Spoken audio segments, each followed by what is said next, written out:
Très heureux de vous recevoir ici au siège de la Fédération française diabétique pour la poursuite de ces auditions dans le cadre de nos états généraux de la prise en charge des diabétiques et du diabète. Frédéric Villebrun, je suis médecin généraliste et directeur de la santé dans une ville du Val-de-Marne.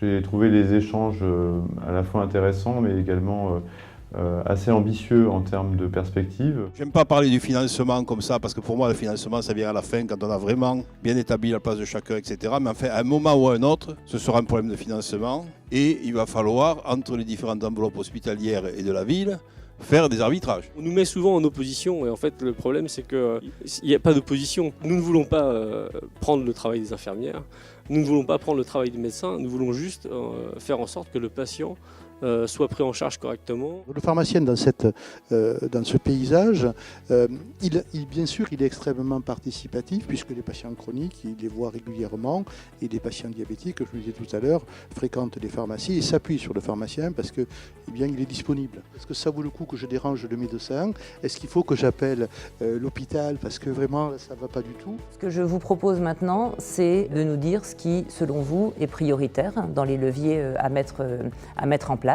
Notre souhait pour l'avenir, c'est évidemment d'avoir une prise en charge encore plus développée concernant notamment les patients chroniques et les patients diabétiques. L'idée, c'est pas de voir que Asalée est marchand de Sèvres. La question qui se pose, c'est est-ce que ça mérite et est-ce que c'est bien pour les patients et la population que ça soit étendu au-delà.